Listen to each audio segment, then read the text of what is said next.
সত্যতে ভগবান বড় লোক হলো, ত্রেতাতে ভগবান বড় লোক হলো, দাপারেও ভগবান বড় লোক হলো, কলিযুগে ভগবান কাঙাল হলো কেন? কি গো মা, অসুবিধা হতো বড় লোক হলে ভগবান? কিসের জন্য 24 বছর বয়সে বাবা সবকিছু ত্যাগ করে দি একেবারে ভিক্ষার ঝোলাটা সম্বল করে দাঁড়ে দাঁড়ে নগরে নগরে ভিক্ষা করে বেড়াচ্ছে কেন? সত্যযুগে যে ভগবান সিংহাসনে বসেছিল নারায়ণ হয়ে, ত্রেতা যুগে 14 বছর রাম বনে গেল, বনবাস থেকে ফিরে এসে বাবা তিনি তো রাজ সিংহাসনে বসেছিলেন, তাই না? 14 বছর পরে আবার ফিরে বসলেন। আবার দেখেন ভগবান কৃষ্ণ সে তো মথুরার রাজা, দ্বারকার রাজা, বৃন্দাবনেরও রাজার ছেলে, কিন্তু কলিযুগের ভগবান আপনাদের আমাদের জন্য, আমাদের মতো পাপাচারী, অত্যাচারী, ব্যভিচারী, দুরাচারী মানুষদের জন্য ভগবান কাঙাল হলো কেন?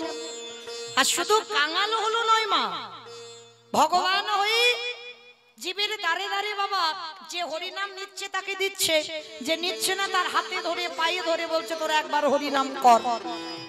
তাতেও হলো না, ভগবান ধুলাই গড়াগড়ি দিয়ে বলছে তোরা একবার কৃষ্ণ বল।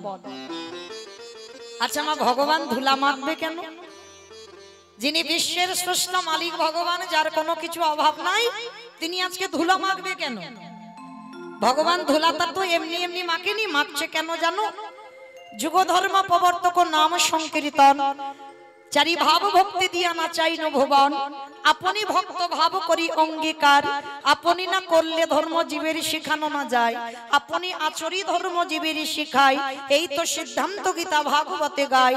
এই মতো কলিকালে প্রথম সন্ধ্যায় অবতীর্ণ হলেন কৃষ্ণ, আপনি নদী আয়। তাহলে কি বুঝলাম কথাটাই?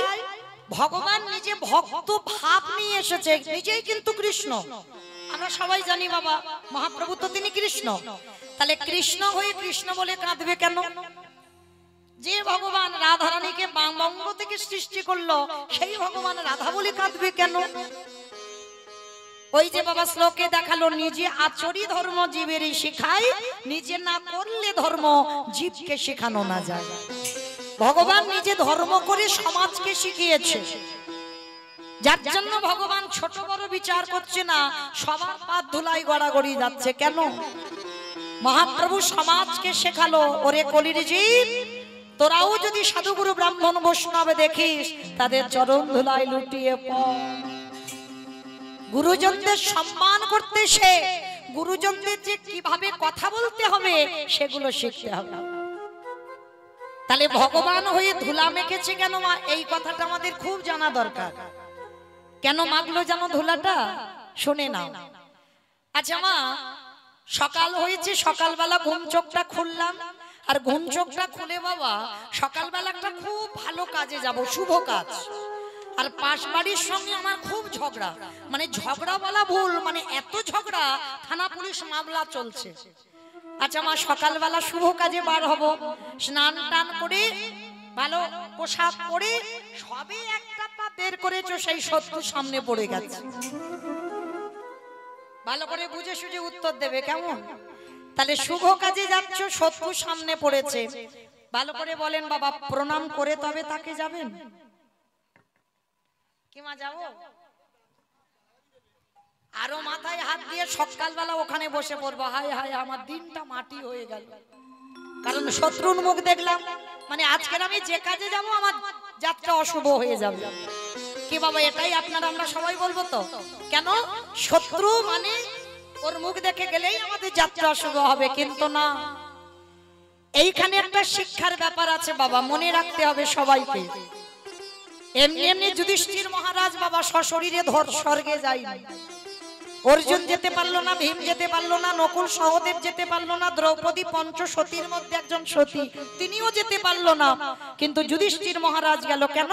তার প্রত্যেকটা পা ফেলা বাবা ছিল ধর্মের পথ, ধর্ম ছাড়া কোনোদিন অধর্ম করেনি, যার জন্য যুধিষ্ঠির মহারাজ একা গিয়েছিল। তাহলে এই জায়গাতে ভালো করে অনুভব করতে হবে, সে যদি তোমার বয়সে গুরুজন হয়, সে যত বড় শত্রু হোক, সকালবেলা তুমি একটা শুভ কাজে যাচ্ছ, যদি গুরুজন সামনে পড়ে যায়, শত্রু হলেও তার পদধূলাটা তোমার নিতে হবে। যদি বলে বাবা এটা মৌমিতা বলে যাচ্ছে, আমার কথা শুনবে না, আমার কথা কেন শুনতে যাবে? শাস্ত্র গ্রন্থ তো মিথ্যা বলছে না। একটু মহাভারতের দিকে চেয়ে দেখেন, মহাভারতেই তো আমার ভগবান প্রমাণ দিয়ে গেছে, শত্রু হলেও যদি গুরুজন হয় তাকে বড় জায়গা দাও। আর যদি একটু বসো, নেবো, একটু বসো না, চলে যাচ্ছ নাকি? ওখানে দাও, হয়ে যাবে, নাও নাও, হরি বল। তাহলে বাবা শত্রু হলেও শত্রুকে বড় জায়গা দিতে হবে। আর যদি বড় জায়গা দিতে পেরেছো, তাহলে বাবা সব কাজে, যে কাজেই তুমি যাবে সে কাজ তোমার জয় জয়কার হবে। কিন্তু আমরা এমন অধার্মিক মানুষ, আমরা কেউ বিশ্বাস করি না এগুলো। কিন্তু দেখেন মহাভারতের দিকে তাকিয়ে, মহাভারতের যুধিষ্ঠির দ্বারা আমার ভগবান কৃষ্ণ সমাজকে শিক্ষা দিয়েছে। আর যারা মহাভারত জ্ঞানী বা মহাভারত পড়বেন বাবা, শুধু ওটা কিন্তু পড়ার বিষয় নয়, যদি কেউ হৃদয়ঙ্গ করতে পারেন তার জীবনটা একেবারে বদলে যাবে। মহাভারত এমনই একটা বাবা জীব শিক্ষার জায়গা, সবটাই জীব শিক্ষা, কিন্তু অনুভব করতে হবে। তাহলে মহাভারতের শিক্ষাটা কবে দিয়েছিল? যেদিন বাবা মহাভারতে কুরুক্ষেত্রের মাঠে যুদ্ধ হবে, যুদ্ধের ঠিক প্রারম্ভে মানে আগের দিন ভগবান কৃষ্ণচন্দ্র ডাক দিয়েছিলেন যুধিষ্ঠির মহারাজকে, যুধিষ্ঠির দাদা, যুধিষ্ঠির দাদা, আর বিলম্ব করো না, তাড়াতাড়ি নাও, গুছিয়ে নাও, আমাদের সকাল হলে যেতে হবে ধর্মক্ষেত্রে, কুরুক্ষেত্রে। তা যুধিষ্ঠির সকাল সকাল কথাটা শুনে বলছে, কৃষ্ণ সকাল হলেই তোমরা যুদ্ধে রওনা দেব, কুরুক্ষেত্রের মাঠ। কিন্তু কৃষ্ণ ক্ষণকাল বিলম্ব করবা, আমি কিছুক্ষণের জন্য আমি আমার বড় মার কাছে একটু যেতে চাই। যেই না বলেছে বড় মার কাছে যেতে চাই, ভগবান কৃষ্ণ চমকে উঠেছে। কি যুধিষ্ঠির দাদা, তুমি যাচ্ছ যুদ্ধে সকালবেলা, আর তুমি বড় মার কাছে আজকে রাত্রিবেলা কেন যেতে চাইছো? কৃষ্ণ, আমি বড় মার কাছে যাব তার একটাই কারণ আমি যুদ্ধে যাব, যদি আর ফিরে না আসি, ওই জন্য যুদ্ধে যাওয়ার আগে আমি একবার বড় মার পদধূলাটা নিতে চাই। যেই না বলেছে বড় মার পদধূলা নিতে চাই, ভগবান বললেন অসম্ভব। যে মেয়েটা জীবনে তোমার মঙ্গল চাইল না, যে মেয়েটা সারা জীবনে তোমার অমঙ্গল চেয়েছে, যে 7 ঠাকুরের কাছে মানত করেছে কবে যুধিষ্ঠির মৃত্যু হবে, কবে পঞ্চ পাণ্ডব নিধন হবে, আর তুমি কিনা যুদ্ধে যাওয়ার আগে সেই মেয়েটাকে প্রণাম করবে? কৃষ্ণের কথা শুনে যুধিষ্ঠির মহারাজ হেসে উঠল। কৃষ্ণ, এইটা অন্য কেউ বললে আমি মানতাম, কিন্তু কৃষ্ণ তোর মুখে সাজে না। আমি জানি আমার বড় মা ভালো নয়, আমার বড় মা ঠাকুরের কাছে মানত করে কবে আমার মৃত্যু হবে, আমি জানি। তা কৃষ্ণ বলছে, জানো তো, আগে তাকে প্রণাম কেন করতে যাচ্ছ? সে তো তোমার মঙ্গল চাই না। কৃষ্ণ, আমার বড় মা আমার মঙ্গল চাই না, কিন্তু আমি তো এ জীবনে কোনোদিন আমার বড় মার খারাপ চাই না। কারণ কেন ভুলে যাচ্ছ কৃষ্ণ? সে তো আমার বড় মা, আমার মায়ের থেকে আগে আমার বড় মার জায়গা, আমার মায়ের থেকে যিনি বড়। তাহলে যুদ্ধে যাওয়ার আগে যদি আমার বড় মাকে প্রণাম না করি, কৃষ্ণ আমি কোনো দিন তো শুভ কাজে গিয়ে জয়লাভ করতে পারবো না। ভগবান বলে উঠলেন, বেশ, তবে শোনো, যাচ্ছ যাও, তবে কিন্তু দেরি করবে না, কেমন? প্রণাম করেই তুমি চলে আসবে।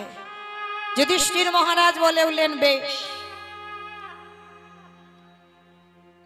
রাধে, ভক্তচরণে আমার একটা নিবেদন, আমি বলছি বলে কেউ কিছু মনে করবেন না। কীর্তন চলাকালীন বাবা আপনারা কেউ কিছু দান করবেন না, এইটুকু আপনাদের কাছে আমার নিবেদন। কীর্তন সমাপ্তে আপনাদের চরণে আমি দাঁড়াবো, তখন আমার গোবিন্দ সেবায় কিছু দিও, কিন্তু কীর্তন চলাকালীন কেউ আসবেন না, আর কেউ হরিবাসরে কিছু দান করবেন না। নিতাই গৌর প্রেমানন্দে হরি বল হরি বল। আমি বললাম বলে বাবা অপরাধ নেবেন না, হরি বল। তার যুধিষ্ঠির মহারাজ যেই না কৃষ্ণের কাছ থেকে আজ্ঞা নিয়ে আজকের বড় মাকে প্রণাম করতে যাচ্ছে, আর বড় মা তখন কোথায় জানো, রাতের অন্ধকারে জানালা দরজা সব বন্ধ করে, ভাবেন মায়েরা একটা ছেলের মা নয়, 100 ছেলের মা। সেই 100 ছেলের মা বসে বসে কাঁদছে আর বলছে, কৃষ্ণ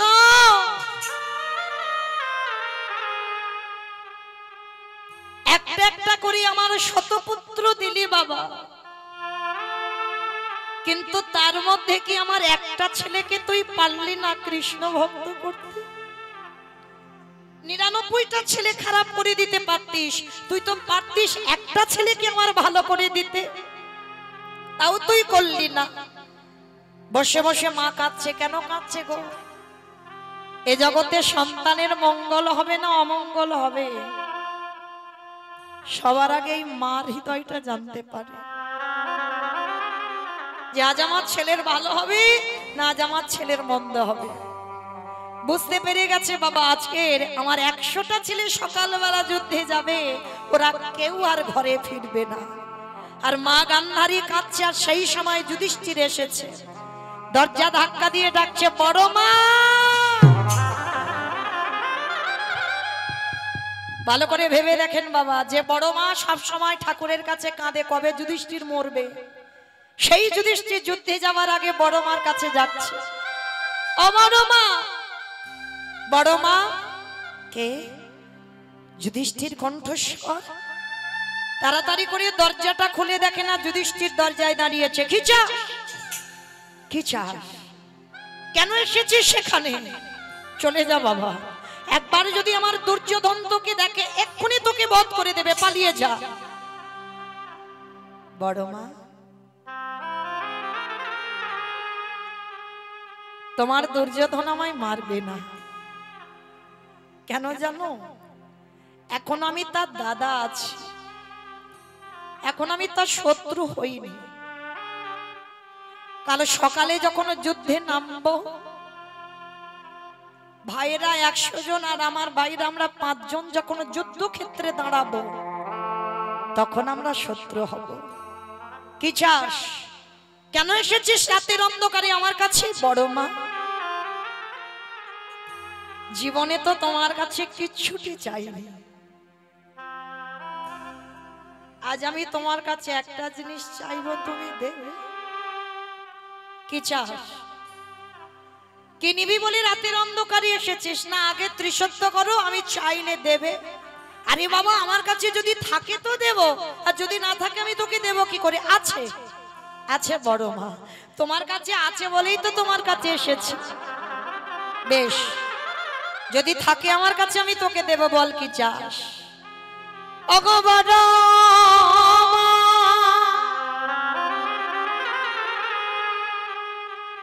তুমি আগে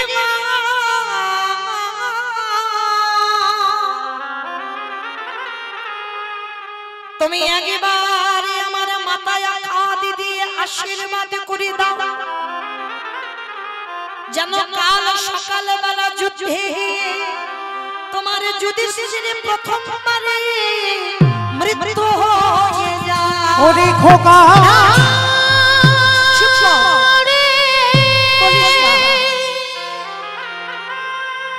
তুই এমনই করি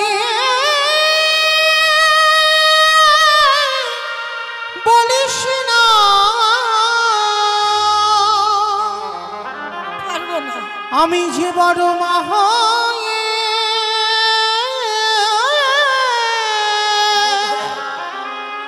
সহিতে পারিব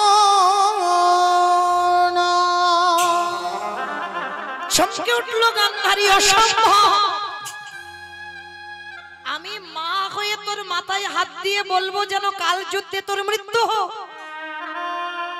খোকা, বড় মা, আজ কেন তুমি ভেঙে পড়ছো? বড় মা, তুমি তো প্রতিদিন ঠাকুরের কাছে কেঁদে কেঁদে বলো কবে আমার যুধিষ্ঠির মৃত্যু হবে, তাহলে আজকের কেন আমি নিজে থেকে চাইছি তুমি দিতে পারছো না? গান্ধারী বলল খোকারে, দেখেন শত্রু কোথায় দুর্বল হয়ে যায়। যে গান্ধারী সারা জীবন অমঙ্গল চেয়েছে সেই গান্ধারীর কথা দেখো, আজ যুধিষ্ঠিরকে বুকে ধরে বলল খোকারে, যে বড় মা জীবনে তোর ভালো চাইল না, যে বড় মা ঠাকুরের কাছে মানত করেছে কবে যুধিষ্ঠির মৃত্যু হয়ে যাবে, সেই বড় মা জীবনে প্রথমবারে তোর মাথায় হাত দিয়ে আশীর্বাদ করে দিল। কি আশীর্বাদ দিলে বড় মা? শোন, ওরে যথা ধর্ম ওরে তথা জয় রে, ওরে অধর্মের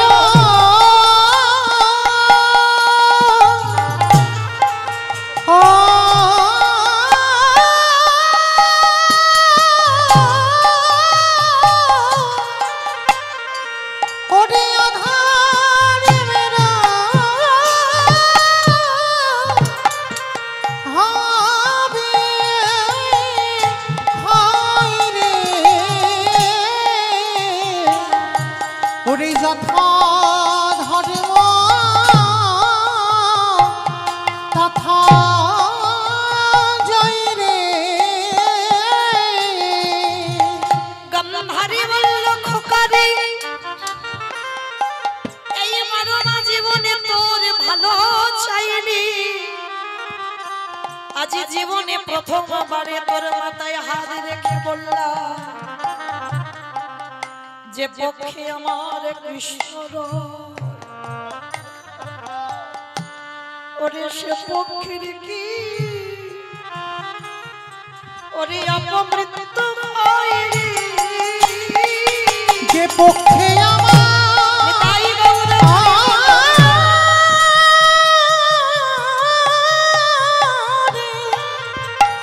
ওরে যে পক্ষে আমার কৃষ্ণ রায় রে, সেই পক্ষের কি মৃত্যু হয় রে। দুর্যোধন পিছন থেকে এসে বলছে মা তুমি করলে কি? তুমি তোমার ছেলে মনে করে শত্রুকে আশীর্বাদ দিলে। গান্ধারী বলল খোকারে, আমি জানি ওটা যুধিষ্ঠির এসেছে, কিন্তু মা তুমি ওকে কি আশীর্বাদ দিলে? বলে ঠিকই তো দিলাম, ওরে যাদের সাথে আমার কৃষ্ণ থাকে এই পৃথিবীতে তাদেরকে কোনোদিন পরাজিত করা যায় না, তাই আমি তোর মা হয়ে বারে বারে বারণ করলাম ওই রক্তের খেলা তুই খেলিস না বাবা। কিন্তু তাতেও কি শোনে বাবা? দুর্যোধন অহংকারী ছেলে, আর অহংকারী যারা হয় কারোর কথাকে গুরুত্ব দেয় না, সে যেটা মনে করবে ঠিক। তার দুর্যোধন তেমনই একজন ব্যক্তি বাবা, কোনোদিন কারোর কথা শুনলো না। এমনকি জানো যেদিন যুদ্ধে গেল নিজের বাবা মাকে প্রণাম পর্যন্ত করে গেল। কি গো, আর এরা পাঁচ ভাই সব থেকে বড় শত্রু। যুদ্ধে যাওয়ার আগে বড় জ্যাঠামশাই আর বড় জেঠু জেঠিমাকে প্রণাম করে তবে গেছে। হ্যাঁ গো, এদের জয় হবে নাকি ওদের জয় হতে পারে? সে যে যতই হোক না কেন বাবা, কোন শুভ কাজে যাবার সময় গুরুজনদের পদধূলা নিতে হবে। আজকের ভালো করে তাকিয়ে দেখেন, যাদের সঙ্গে কৃষ্ণ বর্তমান, কি প্রয়োজন ছিল গান্ধারীর পদধূলা নেবার? ভগবান যুধিষ্ঠির দ্বারা সমাজকে শিখিয়ে দিল মহাভারতে, ওরে কলির জীব ভালো করে তাকিয়ে দেয়, সব থেকে বড় শত্রু তার পায়ের ধুলা নিল, আর নিল বলে পঞ্চপাণ্ডব জয়ী হয়ে ফিরে এলো। কিন্তু মনে রাখতে হবে মা একটা কথা, সংসার সুখের হয় পুরুষের গুণে। পুরুষের গুণে। ওমা হাসছো কেন? মানে কি ভুল বললো? ঠিক বলেছে? ওমা ভুল বললো? ও ভুল বললো। কি হবে জানো? রমণীর গুণে। বেশ, দেখেছো? এটা খনার বচন না, সংসার সুখের হয় রমণীর গুণে। কিন্তু এই যে এত বড়াই করে বলছো রমণীর গুণ, রমণীর গুণগুলো দেখাতে তো হবে। কি বাবা, একটা পরিবার, কৃষ্ণ ভক্তের পরিবার কিন্তু কোনো পুরুষ পারবে না, একটা নারী পারবে। নারী হচ্ছে সংসারের শক্তি, আর ঘরের নারী যদি ঠিক হয় সে সংসারটাকে বাবা কৃষ্ণ ভক্তের পরিবার হতেই হবে। আর নারী যদি বাবা নড়বড় করে বাবা, সে পরিবার জীবনে কোনোদিন কৃষ্ণ ভক্তের সংসার হবে। যদি বলো কেন, এই যে আমি কথাগুলো বলবো মা, একটু মন দিয়ে শুনবে কেমন? একটা নারী কি না করতে পারে, এই নারীকে বাবা কেউ দুর্বল মনে করো না। এরা রাখলে রাখতে পারে, মারলে মারতে পারে। নারী সাধনার, নারী ভজনের, নারী আরাধনার। নারী শুধু ভোগের সম্পদ নয়। কেউ যদি মনে করে বাবা নারী ভোগের, ও তার কাছে ভোগের সম্পদ হয়, কিন্তু নারী সাধনা করতে হয়, নারী ভজন করতে হয়। করেছিল বাবা, দেখেন চণ্ডী ঠাকুর রামীর চরণ ভজন করে পেয়ে গেল গোবিন্দ চরণ। বিল্লমঙ্গল করেছিল বাবা চিন্তামণি, একজন পতিতা নারীর চরণ সেবা। বাবা শ্রাদ্ধে বসেছে, সে চিন্তামণি ছাড়া কিছু জানে না। কেন? চিন্তামণির চরণে আত্ম নিবেদন করে দিয়েছিল, আর সেই চিন্তামণির চরণ সেবা করে গোবিন্দ চরণ পেয়েছে। ভালো করে ভাবেন, তারা যদি সত্যি খারাপ মানুষ হবে, তবে বাবা ওদের প্রেম তো আর এই সমাজের প্রেম নয়। কি গো, সমাজের প্রেম যদি হতো বাবা, তাহলে ভগবান কত আর ধরায় নামবে, তাই না? এদের প্রেমটা আমার রাধা গোবিন্দের প্রেম। যেমন আত্রেন্দ্রিয় প্রীতিবাঞ্ছা তারি বলে কাম, কৃষ্ণেন্দ্রিয় প্রীতিবাঞ্ছা ধরে প্রেমও না। যদি নিজেদের জন্য ভালোবাসা হয়, নিজেদের সুখের জন্য ভালোবাসা হয়, সে ভালোবাসা বাবা কোনোদিন চিরস্থায়ী হয় না। কিন্তু যদি কৃষ্ণের সুখের জন্য প্রেম হয়, কৃষ্ণ ভালো থাকবে তার জন্য যদি ভালোবাসা হয়, সেটা চিরস্থায়ী থাকে। তাই এদের প্রেমটা ছিল তেমন, যার জন্য তো বাবা এরা গোবিন্দ চরণ পেয়ে গেল। দেখেন বাবা, জয়দেব গোস্বামী মা পদ্মাবতীর চরণ সেবা করে পেয়ে গেল গোবিন্দ চরণ। তাহলে ভুরি ভুরি প্রমাণ আছে। তাহলে নারী যদি ঠিক ঠিক সাধনা করা যায়, ওই নারীর চরণ সেবা করে পাওয়া যায় গোবিন্দ চরণ। একটা কথা বলবো মা, একটু মন দিয়ে শুনবে কেমন? একটা নারী কি করতে পারে? যে নারীটার নাম ছিল বাবা শক্তুবাই। এই শক্তুমা ছোটবেলা থেকে বাবা ভক্ত পরিবারে জন্ম নিয়েছিল। হরিবল। ভক্ত পরিবার মানে গর্ভে থাকা থেকে বাবা প্রসাদ ভোজি। অমাইরা প্রসাদ ভোজি মানে বোঝো তো? ভগবানকে দিয়ে নিবেদন করে প্রসাদ পায়, যা কিছু করবে। কি গো মা, ভগবানকে দিয়ে খাচ্ছ তো, কৈফিয়ত দিতে হবে। জগতে গেলি, খেলি, ঘুমলি আর চলে এলি, আর কোনো কর্ম করলি না। আর যাবার সময় তো খুব বলে গেলি, ঠাকুর জগতে পাঠাও, আমি কৃষ্ণ দাস হব। আর এসে হলাম কি সবার মায়ার দাস। মানে ওটা উল্টে গেছে। কিন্তু মায়েরা ভালো করে দেখে নাও, এই যে শক্তুমা মার গর্ভে থাকাকালীন বাবা প্রসাদ সেবা করে। আর যে সন্তান গর্ভ থেকে প্রসাদ পায়, সে সন্তান তো বাবা ভক্ত পরিবারে জন্ম নিয়েছে, ছোটবেলা থেকে ভক্ত, সাধু সঙ্গ, গুরুচরণ আশ্রয়, সর্বদাই মানে সারা দিনটা ভগবানকে নিয়ে কাটতো। তাই শক্তুমা যখন বড় হলো বাবা, তার এমন অদৃষ্টে লেখা ছিল, এমন পরিবারে বিয়ে হলো যে পরিবারটা ছিল বাবা ঘোর নাস্তিক। ভগবান যে কি তারা তো জানেই না। সারাদিন বাবা কুখাদ্য সেবা করে, আর কিছুতেই শক্তুমা মেনে নিতে পারে না। কিন্তু ছোটবেলা থেকে শক্তু এমনই ছিল, কোনদিন বাবা কারণ মুখের উপরে কথা বলতো না, সবসময় নম্রতা ভাব। এত জ্বালার সংসার ছিল, শাশুড়িতে সে মা নয়, সে বাবা শাশুড়িয়ে দেবে। কি মায়েরা, শাশুড়ি কি মা হয়? কখনো হবে না। আর বৌমা কোনদিন মেয়ে হবে না। তবে হয় কোন কোন পরিবারে হয়, যদি তার মানিয়ে নেওয়ার ক্ষমতাটা থাকে। এইটা যদি থাকতে পারে বাবা, সে বৌমা মেয়ে হয়, আর শাশুড়ি মা হয়। তো শক্তমা যে বাড়িতে বিয়ে দিয়েছে মা, সে শাশুড়ি নয় বাবা, সব সময়ের জন্য যেন সেই বৌমা শ্বাস পুড়ে যাচ্ছে, মানে সব সময় ভয়ে ভয়ে থাকে, এই নাকি ভুল হয়, এই নাকি ভুল হয়। আর বড় লোকের ছেলের সঙ্গে বিয়ে দিয়েছে, জানো মা, সকাল থেকে আর রাত্রি পর্যন্ত বাবা সারাদিন কাজ করতে করতে শক্তমার দিন কেটে যায়, সারাদিন কাজ করে। আর সব সময় বাবা কঠিন শাসনে রেখেছে, মানে একটা পা বাইরে বের করা যাবে না। কিন্তু শক্তমা ছোটবেলা থেকে ভাগবত পাঠ করা, ভাগবত আসরে গিয়ে বসা, হরিনাম সংকীর্তন শোনা, এগুলো ছোটবেলা থেকে জন্ম থেকেই নিয়ে এসেছে। কিন্তু একদিনের জন্য বাপের বাড়ি বাবা কোনো কৈফিয়ত করেনি যে মা তুমি এমন ঘরে দিলে যে ঘরটায় একজনও কেউ ভক্ত নেই। কৃষ্ণ কথা বললেই বাবা তাদের রাগ, ভগবানের খেতে দেওয়া তো দূরের কথা, ছোট্ট ছোট্ট থালা, ছোট্ট ছোট্ট গ্লাস, গুনে গুনে দুটো নকুল দানা দেবে, সে সকালবেলা দেবে, সারা দিন সারা রাত পড়ে থাকবে, সে সকালবেলা আবার উঠবে, মানে এই রকম পরিবার। তো এইবার শক্তমা একদিন সকাল সকাল মা বাসন মাজতে বসেছে, আর রাস্তা দিয়ে কয়েকজন বৈষ্ণব মিলে বাবা বলতে বলতে যাচ্ছে, শোনো, প্রত্যেকটা গ্রামের লোকেদের বলছে তোমরা যদি কেউ যেতে চাও, কালকে থেকে আমাদের এই গ্রামে অমুক জায়গায় ভাগবত পাঠ হবে 1 সপ্তাহ, যদি কেউ যাবার ইচ্ছা থাকে তো যেতে পারো, ওখানে প্রসাদের ব্যবস্থা আছে, সারা রাত ব্যাপী ভাগবত হবে 1 সপ্তাহ। শক্তমা শুনেছে, বাসন মাজতে মাজতে যেই না বাবা জানালা দিয়ে দেখছে বৈষ্ণবরা বলতে বলতে যাচ্ছে, তা শক্তমায়ের হৃদয়টা বড় কেঁদে উঠল।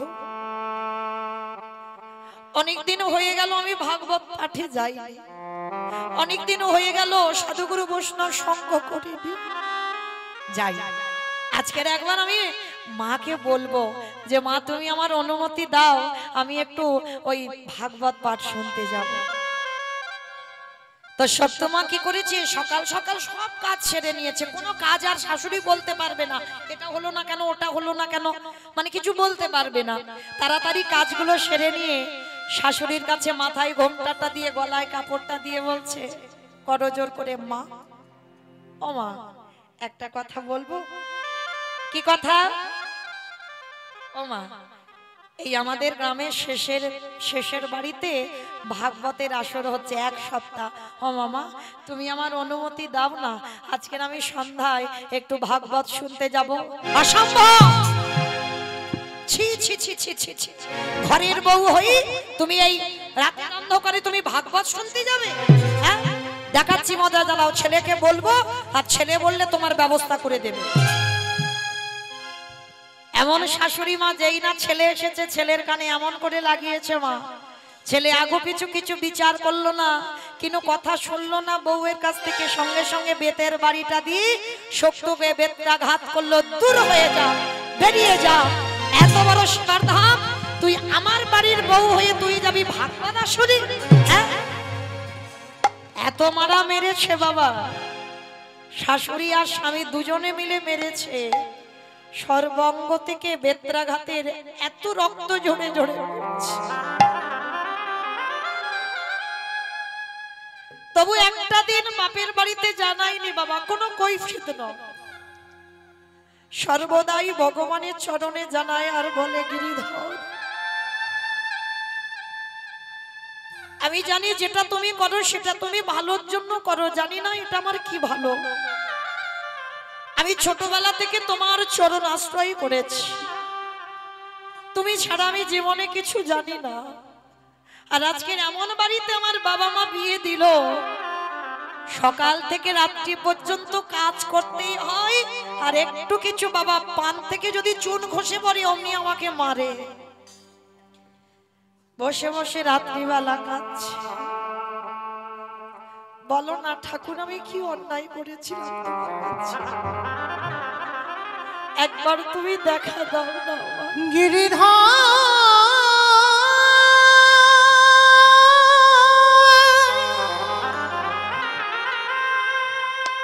একেবারে দেখা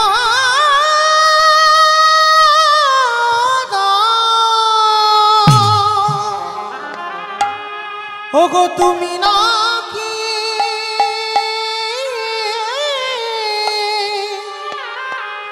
ভক্তি ভগবান।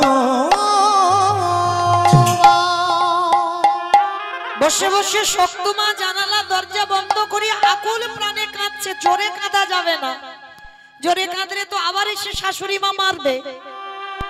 গুমরে গুমরে কাঁদছে, আরে কি আমারে ভগবান থাকিতে পারে,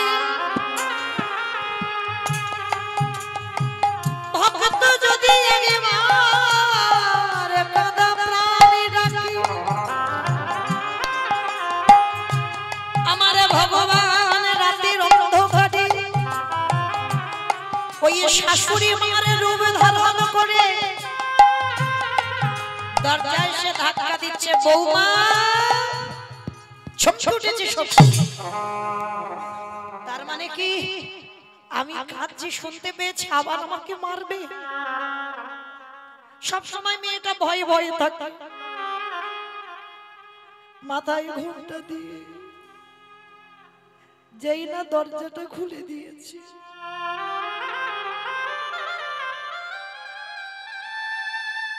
আমার গিরিধর শাশুড়ি মার রূপটা ধরে এসেছে। শক্তমার মাথায় হাতটা যেই না দিয়েছে, মা যত জ্বালা ছিল সব একসঙ্গে জুড়িয়ে গেছে। পরশমণির পরশে যেমন লোহা সোনা কয়,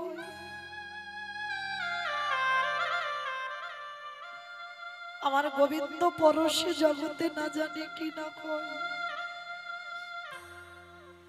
সব জ্বালা যেই না জুড়িয়ে গেল, শাশুড়ি মার রূপ ধরে আমার গিরিধর বলছে, বৌমা আমি আমার ছেলে দুজনে মিলে তোমায় মেরেছি, ব্যথা লেগেছে।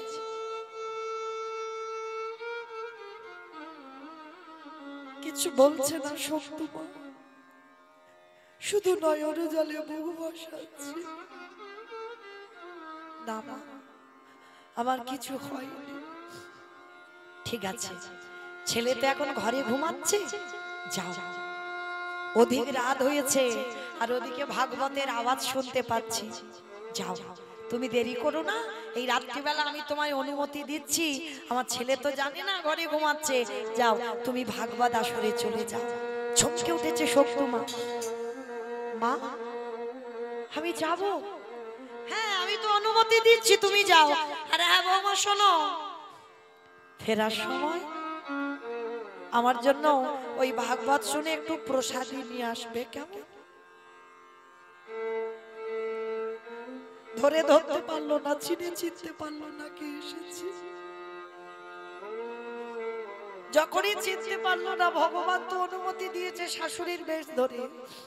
শক্তমা জানে না, আর শক্তমা তাড়াতাড়ি করে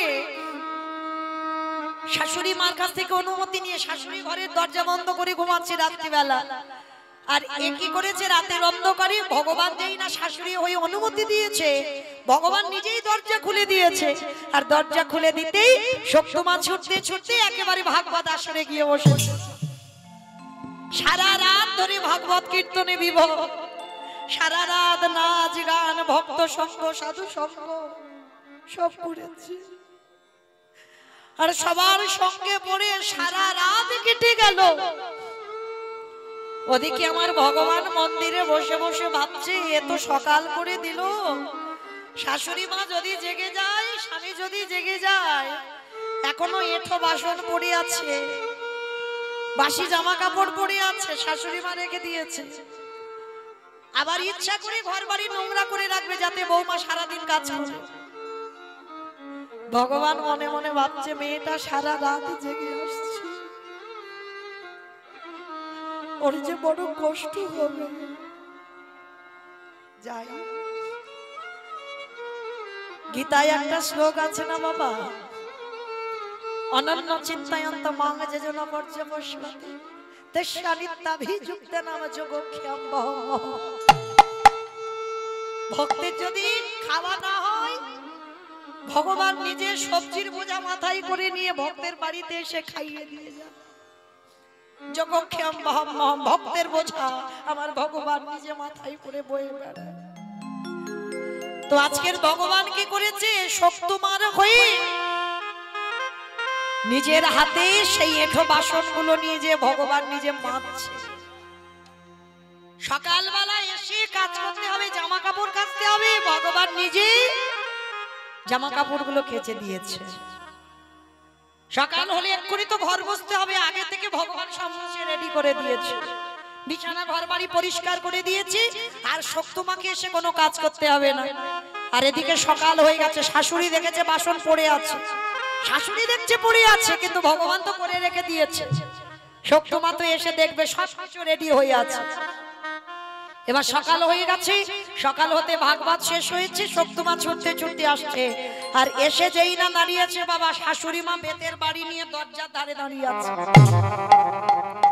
আর শক্তমা তো জানে না, ও জানে শাশুড়ির অনুমতি নিয়ে গেছে, কিন্তু ওটা যে গিরিধর ছিল সেটা তো বুঝতে পারেনি শক্তমা।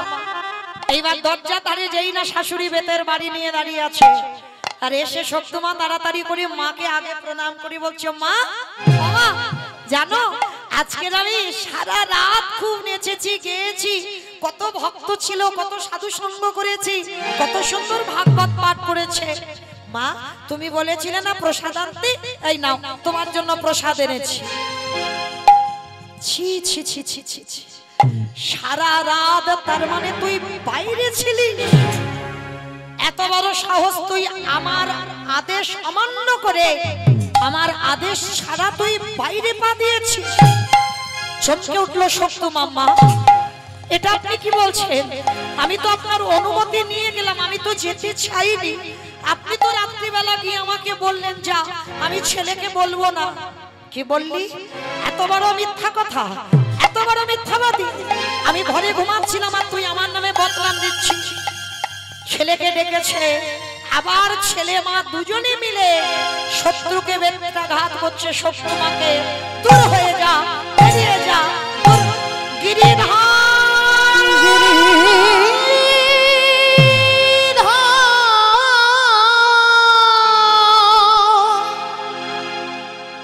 কতটুকু কৃষ্ণ বলে কেঁদেছ, কৃষ্ণ পাবে।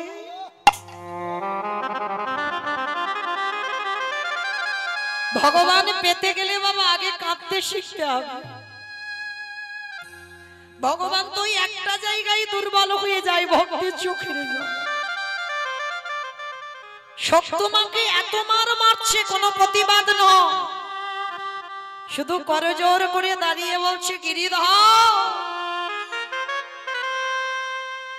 আমি বুঝেছি ওটা আমার শাশুড়ি ছিল না, ওটা তুমি ছিলে।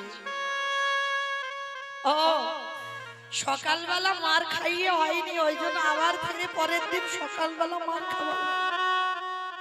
বেশ, তোমার যদি এটাই ইচ্ছে থাকে মাধব, যত ইচ্ছা আমাকে আঘাত করো, কিন্তু সহ্য করবার মতো শক্তিটুকু তার সঙ্গে দিয়ে পাঠিও। এইবার শাশুড়ি মা চুলের মুষ্টিটা ধরে বলে উঠলেন, এই বে,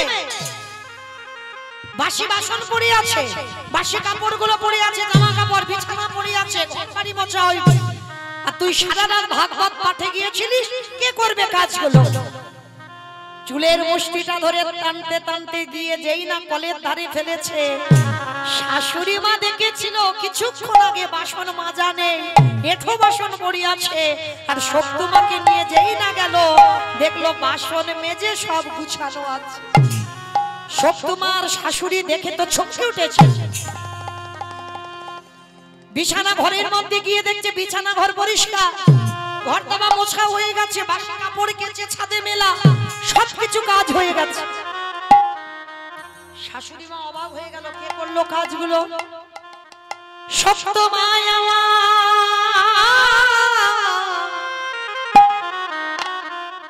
নয়ন জলে কাঁদিয়ালে বলে,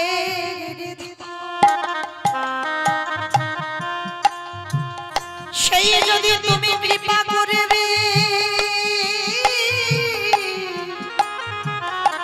তবে বলো বলো তুমি আমার অলক্ষ্যে কৃপা করিলে কেন? ও গো গিরিধর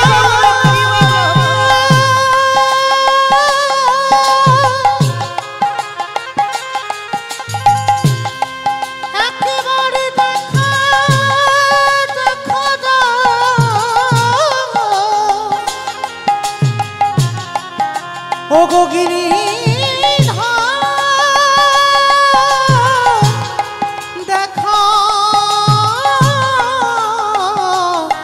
দেখা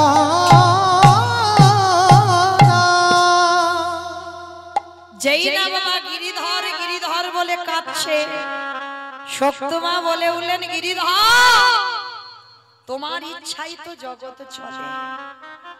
তাহলে সেই যখন তুমি এই নাস্তিকের বাড়িতে এলে, তাহলে তুমি কি পারো না আমার শাশুড়ি মার মতিগতি একটু বদলে দিতে?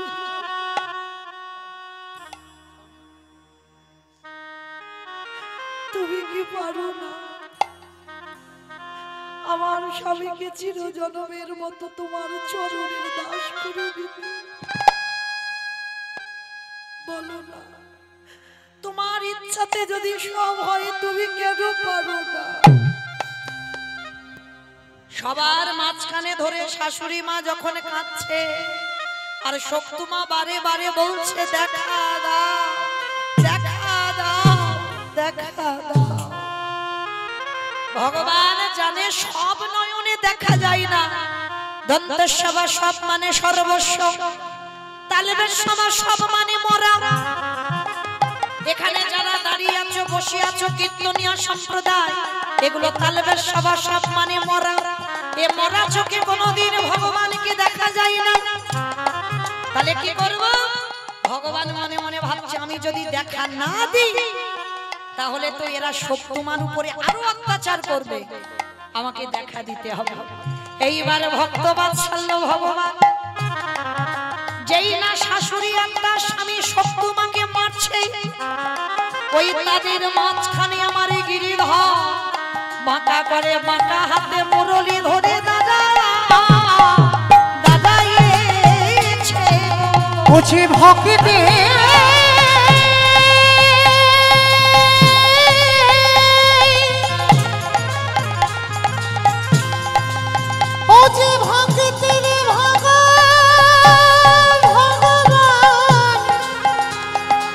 ভক্ত ছাড়া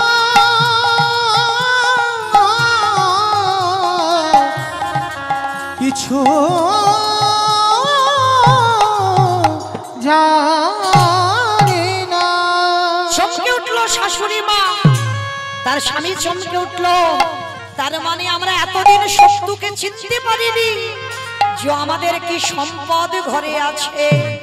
সবাই মিলে আমার গিরিধরের চরণে লুটিয়ে পড়ল আর ভগবানের কৃপায় শক্তিমার আশীর্বাদ দেওয়া স্বরূপ তার স্বামীকে ভক্ত করে দিল আর তার শাশুড়ি মাকে চিরজনমের মতো ভগবানের চরণের দাস করে দিল। তাহলে আপনারা যারা যারা মন দিয়ে শুনলেন অনুভব করে দেখেন, একটা নারী যদি ধৈর্য শক্তি থাকে বাবা, তার এতটাই ক্ষমতা থাকে একটা পরিবারকে যদি নাস্তিক পরিবার হয় সেই পরিবারটাকে কৃষ্ণ ভক্তের পরিবার করতে পারে। কারণ মনে রাখতে হবে ভগবান তো কারোর একার সম্পদ নয় মা। আমি যদি বলি আমি কীর্তনিয়া, ভগবান শুধু আমার একার না, ভগবান চোরের হয়, ভগবান সাধুর হয়, ভগবান কারোর একার নয়। যদি বলো তার প্রমাণ আছে, মহাভারতের দিকে একটু তাকান। যখন সঞ্জয় বাবা, আপনারা জানেন এগুলো আমার বলতে হবে না, শুধু একটু মনে করায়। সঞ্জয় যখন দিব্য নয়নে দেখেছিল বাবা দুর্যোধনের উরুভঙ্গ হচ্ছে, দুঃশাসনের বক্ষ চিরে রক্ত পান করছে ভীম, আর একটা একটা করে কথা সঞ্জয় অন্ধ ধৃতরাষ্ট্রের কাছে বর্ণনা করছে। কারণ অন্ধ ধৃতরাষ্ট্র তো আর কুরুক্ষেত্রের যুদ্ধ দেখতে যাবে না, অন্ধ।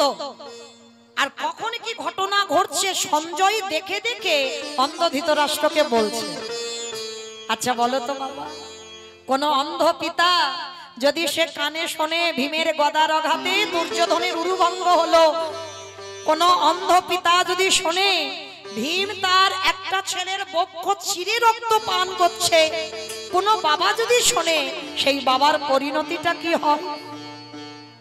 অন্ধ ধৃতরাষ্ট্র বাবা হৃদয়টা যেন কেঁপে কেঁপে উঠছে। আর যখন একটা একটা করে ছেলের মৃত্যু খবর কানে আসছে ধৃতরাষ্ট্রে, মনে মনে সংকল্প করেছিল ধৃতরাষ্ট্র যে যদি একবার ভীমকে আমি আমার কাছে পাই, ওই ভীমকে আমি আমার নিজের হাতে হত্যা করব। প্রতিজ্ঞা। আর যেই না প্রতিজ্ঞা করেছে মনে মনে, প্রকাশ্যে নয়, আর প্রতিজ্ঞাটা করে বাবা বিদুরকে ডাক দিয়েছে, বিদুর, বিদুর যাও তুমি একবার ভীমকে আমার কাছে ডেকে পাঠাও তো দেখি। অন্ধ ধৃতরাষ্ট্র বিদুরকে খবরটা দিয়েছে। আর বিদুর যেই না পঞ্চ পাণ্ডবকে বাবা খবরটা দিল, পঞ্চ পাণ্ডব ছুটতে ছুটতে যেই না জ্যাঠামশাই খবর দিয়েছে, আর অন্য কোনো চিন্তা ভাবনা অন্য কোনো কাজ নয়, ছুটে এসেছে জ্যাঠামশাইয়ের কাছে। আর এসেই বাবা প্রথমেই যুধিষ্ঠির প্রণাম করেছে। প্রণাম করতে অন্ধ ধৃতরাষ্ট্র যুধিষ্ঠির সর্বগায়ে হাত বুলিয়ে দেখছে, বাবা যুধিষ্ঠির ওটা ভীম নয়। অন্ধ ধৃতরাষ্ট্র বলে উঠলেন, যুধিষ্ঠির আমি তো তোমাকে আসতে বলিনি, আমি আমার ভীমকে ডেকেছি, ভীমকে আমার কাছে পাঠাও। আর যেই না বলেছে ভীমকে পাঠাও, তো পাশে দাঁড়িয়েছিল বাবা ভীম, সবে একটা পা তুলেছে জ্যাঠামশাইয়ের কাছে যাবে। আর যেই না পা তুলেছে ভগবান ভীমকে নিয়ে আবার ঠেলা দিয়ে সরিয়ে দিয়ে বাবা একটা ভীম দাঁড় করিয়েছে ধৃতরাষ্ট্রের সামনে। এইবার মজার ব্যাপারটা দেখো।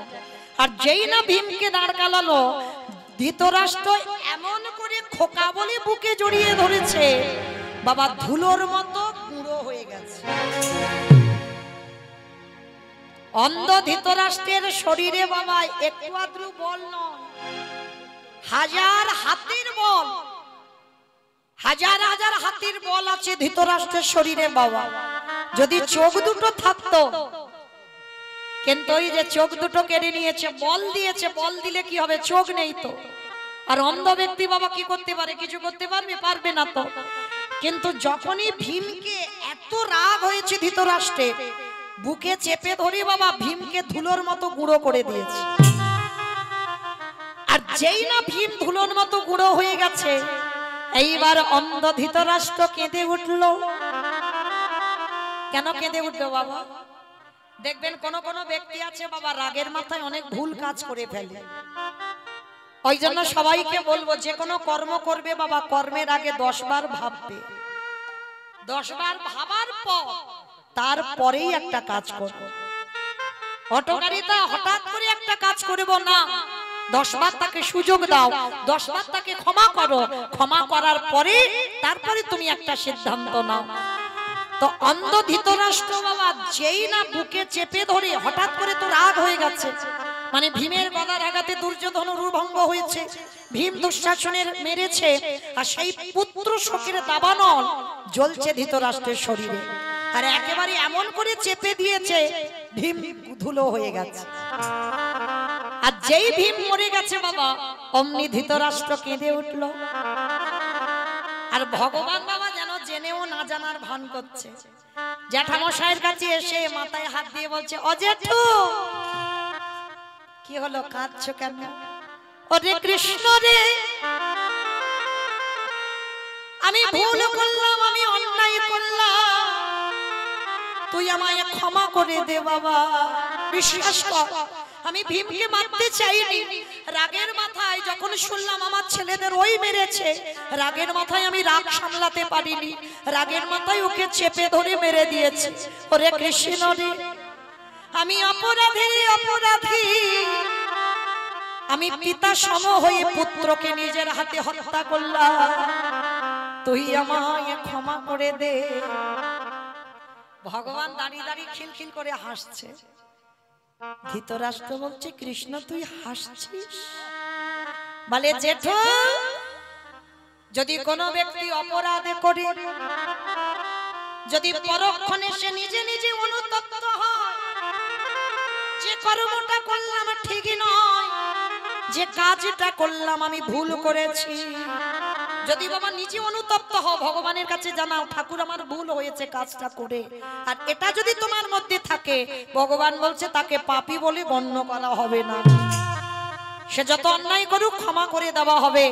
তা ধৃতরাষ্ট্র তো অন্যায় করেছে, করে বাবা নিজে অনুতপ্ত, আর ভগবান হাসছে আর বলছে, ও জেঠু, জেঠু গো তুমি তো ভীমকে মারোনি। বলে, না কৃষ্ণ, আমি ওকে বুকে চেপে ধরে মেরে দিয়েছি। বলে, অত সোজা নয়, ওগো জ্যাঠামশাই, এই জগতে সংসার মাঝে দাসী যে একবার কৃষ্ণ চরণ আঁকড়ে ধরে জেঠু এই পৃথিবীতে কেউ তাদের নিধন করতে পারে না। জেঠু আমি বলছি তো তুমি ভীমকে মারোনি না কৃষ্ণ, আমি নিজের হাতে ওকে হত্যা করেছি, আমি বুকে চেপে ধরে ওকে ধুলো করে দিয়েছি। বলে অত সোজা জেঠু? তুমি বোধহয় জানো না এই বিশ্ব ব্রহ্মাণ্ডে যা যা কিছু ঘটে আমার চিত্রপটে। তুমি জানো না জেঠু কার মনের ভিতরে যে কি চলছে তুমি জানো না, কিন্তু আমার চোখে কি ধুলো দেওয়া যায়? কি গো মাইরা, এই যে আমি কীর্তন গাইছি আপনারা মনে করছেন আমি সবাইকে দেখতে পাচ্ছি? সম্ভব? আমার দুটো চোখ নিয়ে আমি সবাইকে দেখতে পারবো? এদিকে তাকালে ওদিকে দেখা যাবে না, ওদিকে তাকালে এদিকে দেখা যাবে না, তাহলে আমার চোখে ধুলো দেওয়া যায়। কিন্তু যে ছেলেটা বাঁকা করে, বাঁকা হাতে কালো শশী, কি গো, কে কীর্তন শুনছে, কে শুনছে না, কে গল্প করছে, আবার কে বসে বসে মানে সে সন্ধ্যেবেলাও ঘুমায়, মানে ঘুমিয়ে ঢলে ঢলে পড়ে যাচ্ছে, আমি দেখতে পাচ্ছি না, কিন্তু ওই ছেলেটার চোখে কি ধুলো দেওয়া যাবে? খাতা কলমে হিসাব করে সময় মতো বাড়িতে পৌঁছে দেবে। তাহলে ভালো করে চিন্তা করে দেখেন, ভগবান বলছে ও জেঠু আমি তো জানি যখনই সঞ্জয় বলছে তুমি মনে মনে কি ভেবেছো ওটা আমার চিত্রপটে লেখা হয়ে গেছে। ও জেঠু তুমি তো ভীমকে মারো নাই, কৃষ্ণ আমি তাহলে কাকে মারলাম? বলে জেঠু আমি জানি তুমি সংকল্প করেছো তুমি ভীমকে চেপে ধরে মারবে, আর তখনই তো আমি আগে থেকে ঘরের মধ্যে একটা ভীম রেডি করে রেখেছিলাম, লোহার ভীম। ও জেঠু তুমি যাকে বুকে চেপে ধরে মেরেছো ওটা আসল ভীম নয়, ওটা লোহার ভীম। কৃষ্ণ তুই কি বলছিস? বলে হ্যাঁ দেখবে ভীমকে দেখাবো। কই দেখা, এইবার আসল ভীমকে দাঁড় করিয়েছে। এবার তো আর রাগ নেই, ক্রোধ নেই, সে তো জানে ধৃতরাষ্ট্র আমার ছেলেগুলো ভালো নয়, ওদের পতন হবে, কারণ গান্ধারীর আশীর্বাদ দেওয়া আছে ধর্মের জয় হবে, অধর্মের ক্ষয় হবে। অন্ধ ধৃতরাষ্ট্র রাগের মাথায় করে ফেলেছে। এইবারে ভীমের মাথায় কাঁদে বুলাইয়ে কাঁদে আরে বলি খোকা রে পারিস যদি আমায় ক্ষমা করিস বাবা। জেঠু তুমি আমার পিতার সমান, আমরা যে পাঁচজনে তোমাকে পিতার জায়গায় রেখেছি, তুমি ক্ষমা চাইবে। সেই অন্ধ ধৃতরাষ্ট্র একটা নয় দুটো নয় 100 সন্তান নিধন। শেষে অন্ধ ধৃতরাষ্ট্রকে কে খেতে দিত জানো? যুধিষ্ঠির। ভালো করে ভেবে দেখেন বাবা, আজকের যার 100টা ছেলে ছিল আর একটা ছেলে মুখে ভাত দেওয়ার মতো কেউ নেই, 5 জনের অন্নে প্রতিপালিত হতে হচ্ছে, যুধিষ্ঠির অন্নে প্রতিপালিত হচ্ছে। তার যুধিষ্ঠির অন্ন দিতে গেছে একদিন জ্যাঠামশাইকে, প্রতিদিন নিজের হাতে খেতে দিতে যায়, কেমন ধর্মপুত্র দেখে। তার যুধিষ্ঠির খেতে দিতে গেছে, যুধিষ্ঠির বলছে হরি বল। অন্ধ ধৃতরাষ্ট্র বলছে যুধিষ্ঠির তোরকে একটা জিনিস চাইবো, দিবি বাবা? বলো জেঠু কি চাও? আমার যদি প্রাণও চাও আমি এখনই দাঁড়িয়ে আমার প্রাণটা দিতে পারি। বলো জেঠু তুমি কি চাও? না না বাবা তোর প্রাণ আমি চাই না। খোকা রে একেবারে কৃপা করে করুণা করে তোদের সাথে যে আমার কৃষ্ণ থাকে একেবারে তাকে আমার কাছে এনে দেখা। ও মানে তখন তার ধৃতরাষ্ট্র গান্ধারী দুজন বেঁচে আছে, আর কেউ নেই। ঠিক আছে জেঠু তুমি দাঁড়াও, সকালবেলা কৃষ্ণকে বলবো। কৃষ্ণ তো বলতে হয়নি বাবা, বলার আগে এসে রেডি হয়ে দাঁড়িয়ে আছে। জেঠু পঞ্চ পাণ্ডবরা জেঠু বলে ডাকতো বলে কৃষ্ণ জেঠু বলে ডাকতো। ও জেঠু শুনলাম তুমি নাকি আমায় খবর পাঠিয়েছো, আমাকে ডেকেছো, ভালো কি হয়েছে? কৃষ্ণ তোর কাছে একটা জিনিস চাইবো, দিবি বাবা? কি গো, যখন মানুষের 100টা ছেলে ছিল কত শক্তি ছিল, আর আজকে সব হারিয়ে বসে আছে। ওই জন্য মনে রাখতে হবে চিরস্থায়ী কারোর ক্ষমতা থাকে না বাবা। একদিন ধুলার সঙ্গে মিশতে হবে। তাই সর্বদা নত হতে শেখো, আর যত নত হতে শিখবে তত তুমি বড় হবে। অন্ধ ধৃতরাষ্ট্র তো চোখে দেখতে পাই না, কৃষ্ণকে তো কোনোদিনই দেখেনি চোখে। এইবারে কৃষ্ণকে বলল, কৃষ্ণ রে একটা জিনিস চাইবো, দিবি বাবা? বলবে তুই যেটু কি চাও। হ্যাঁ রে বাবা, ক্ষণকালের জন্য, ক্ষণ সময়ের জন্য আমার এই চোখের দৃষ্টি শক্তিটা ফিরাইয়া দে। যেটু তার মানে তুমি কি জগতের লোকজন দেখবে, পৃথিবীটাকে একটু দেখতে চাও? মনে ইচ্ছা জেগেছে না কৃষ্ণ? আমি পৃথিবী দেখবো বলে নয়, পৃথিবীর লোকজন দেখবো বলে নয়। ওরে কৃষ্ণ রে, ওরে আগে তোরে ভুবনে মঙ্গল ভোলানো রূপ আমি দেখতে চাই। ও যেটু তুমি আমাকে দেখতে চাও, ঠিক আছে। ভগবান করুণার হাত নিয়ে যেই না ধৃতরাষ্ট্রের চোখে বুলাই দিয়েছে, সঙ্গে সঙ্গে দৃষ্টি শক্তি ফিরে পেল। আর যেই না দৃষ্টি পেল, সাক্ষাতে দাঁড়ায় আছে গোপবেশরে বেনুগ, শ্যাম নব কৈশোর নটব, নরলীলা হয় তাহার স্বরূপ।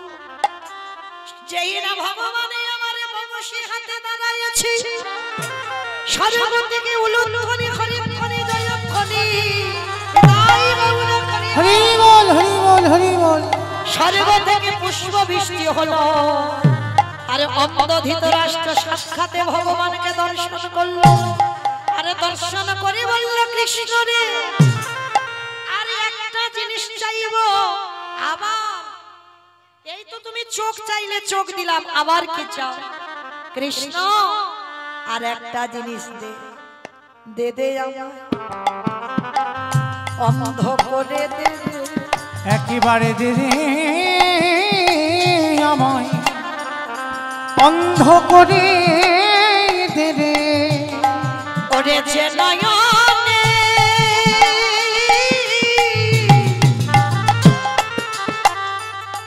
যে নয়নে একবার কৃষ্ণ রূপ দেখে, বলি দে রে অন্ধ করে দে রে। অজেঠু সবে তো তুমি চোখ নিলে, আবার বলছো অন্ধ হবে কেন? কৃষ্ণ রে এই পাবে নয়নে যদি কেউ একবারে কৃষ্ণ রূপ দেখে ফেলে, এই জগতে তাকে আর কিছু দেখতে ভালো লাগে না। এই পাব নয়নে একবারে গোবিন্দ যদি দর্শন হয়, এই জগতে আর তাকে কিছু দেখতে কই না। তাই কৃষ্ণ রে আমি আজ থেকে যখন তোর রূপ দেখলাম, আমি বনবাসে চলে যাব। যতদিন দেখে প্রাণ থাকবে, ওরে কৃষ্ণ রে আমি তোর চরণ দুখানা হৃদয়ে ধরে আমি শেষের দিনে পর্যন্ত তোর নামে যেন আমি গাইতে পারি। আমি আর তো কিছু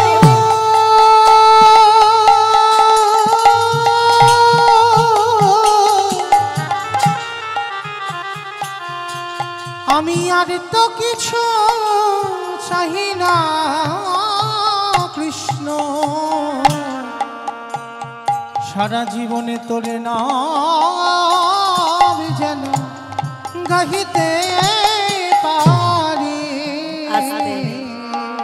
ভগবান বললেন, জ্যাঠামশাই আমি সবার দরজায় দাঁড়িয়ে আছি,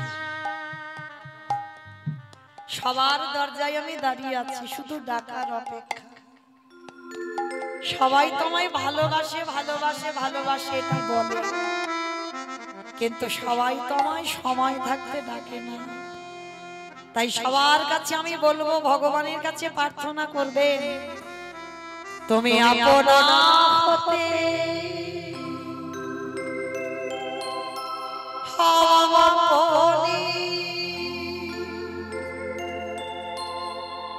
দেখবে মা, আজকের আমাদের কাছে সব আছে তাই কিছু মনে হয় না, কিন্তু যেদিন কেউ থাকবে না, যারে কেহ না তুমি আছো তারি, তুমি আপনা হতে। রজনীকান্তের এই গানটার ভাষাগুলো শোনেন বাবা। হইয়া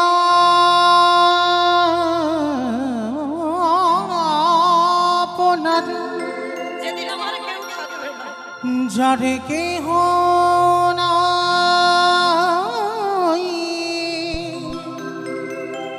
তুমি আছো তারে, সবই মিছে কথা ভাবিছ যে ব্যথা, সব মিছে কথা ভাবিছ যে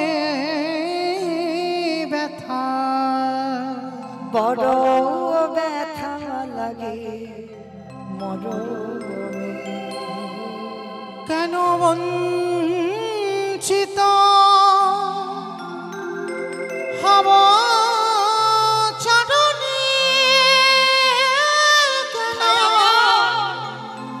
বঞ্চিত হব চরণে, বড় আশা করে বসে আছি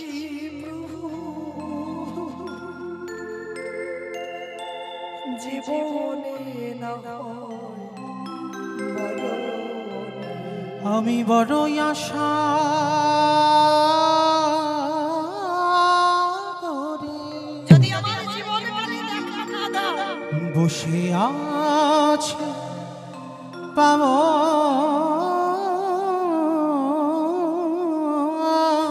দয়াময় জীবনী না হয় মরণে, কেন বঞ্চিত হব চরণে, কেন বঞ্চিত হব চরণে, পথের ধুলায় আমি অন্ধ দেখেছি হিয়া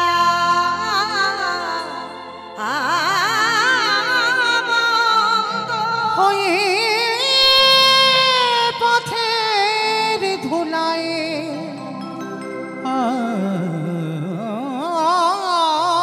অন্ধ, আমি দেখিব কি খেয়া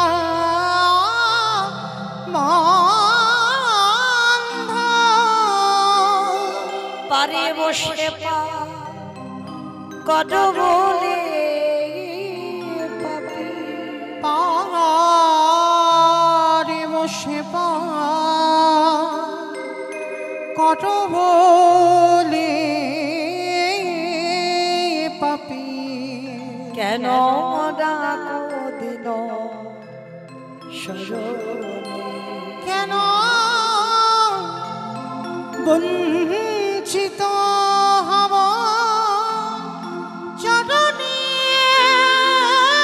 কেন বঞ্চিত হব চরণে। তাহলে ভগবানের কাছে প্রার্থনা করতে হবে, দয়াময় তোমার জন্য আমি বসে আছি, যদি জীবনকালে না আসো অন্তত পিতামহ ভীষ্মের মতো সরসজ্জার সময় অন্তত একবার এসো। ভগবানের কাছে প্রার্থনা করতে হবে। তাই তো আমার সেই নিতাই চাঁদ, আমার ভগবান একা আসেনি, আমার নিতাই চাঁদকে সঙ্গে এনেছে বাবা। এনে কি করছে জানো? নিতাই যারে দেখে তারে বলে দন্তে তৃণ ধরি ধরি রে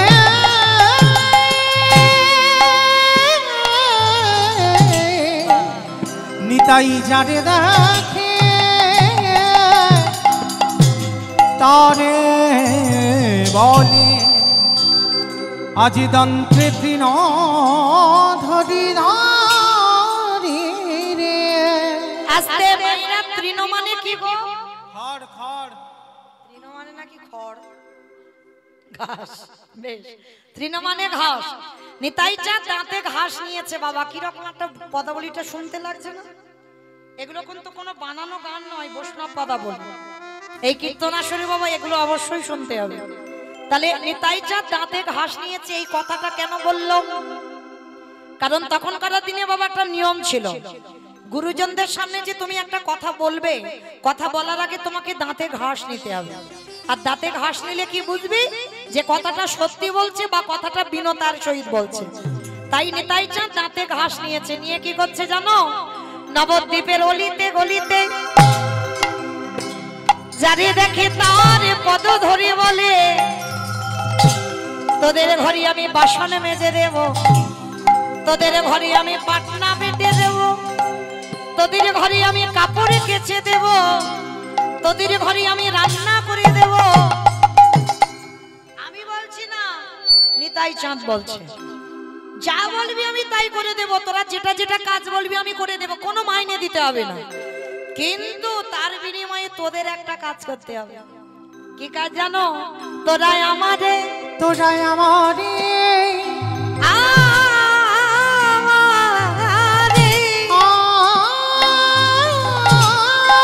আমারে কিনে গেল।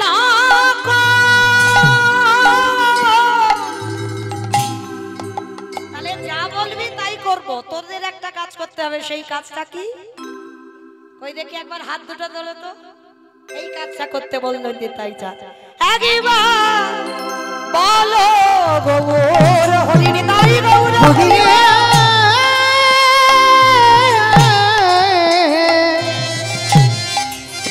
তোরাই আমারে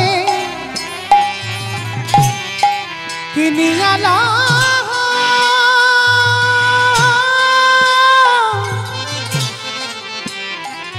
একেবারে বলো গৌরে হরি হরি। আস্তে আমা, এই জায়গাটার নামটা কি জানো? শানপুকুর। শানপুকুর, বেশ। আচ্ছা, নিতাই চাঁদ আমার শানপুকুরে এসেছে। এসে কি করছে জানো? পাইকারি পাইকারি পাইকারি পাইকারি। ভালো করে বুঝবেন, এটাই হলো কীর্তন। প্রথমে বলে নিয়েছি কীর্তন নারকেল। পাইকারি পাইকারি। আচ্ছা বাবা, একসঙ্গে যখন বাগান থেকে সবজি তুলে একসঙ্গে দোকানে দেন তাকে কি বলে? সেল সেল সেল বলে না, সেল বলে কি বলে? পাইকারি। বেশ, পাইকারি বলে। আর এরা বলে চৈত্র মাস চলছে তো বলছে সেল। না, যখন সবজি একসঙ্গে দোকানে দেওয়া হয় তাকে পাইকারি দেওয়া বলে। তা নিতাই চাঁদ হরিনামের ডালাটা নিয়ে অন্য গ্রামে নয়, শানপুকুরে এসেছে। এই দাদা ভাইয়ের বাড়িতে এসে কি করছে জানো? পাইকারি পাইকারি পাইকারি পাইকারি। মানে একসঙ্গে দিচ্ছে শানপুকুরে, এটা হচ্ছে পাইকারি দেওয়া। আরো একটা মানে হচ্ছে, একটু ভাবেন, পাইকারি আমি পাইকারি পাইকারি আমি পাইকারি বলি পাইকারি পাইকারি বলি পাইকারি পাইকারি। মানে পাইকারি একসঙ্গে দেওয়া হচ্ছে। আর পাইকারে মানে হরিনামটা যে দেব, শানপুকুরে গোটা ঘুরে ঘুরে বেড়াচ্ছে নিতাই চাঁদ হরিনামটা নিয়ে, লোক পাচ্ছে না। শেষে বাবা নিতাই চাঁদ বিরক্ত হয়ে এক জায়গা ঢেলে দিয়েছে। কোথায় জানো? দোকানে দোকানে দোকানে এই দোকানে। পানের দোকান, ফুচকা দোকান, মুদিখানা দোকান, স্টেনারি দোকান। মা কোন দোকানে দিল?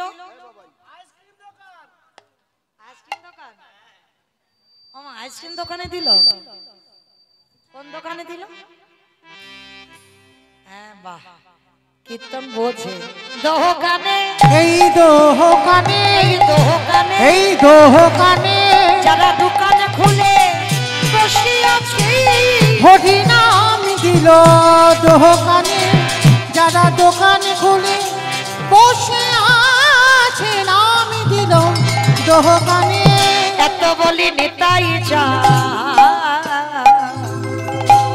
ঘুমে গড়ি যায়, যাই রে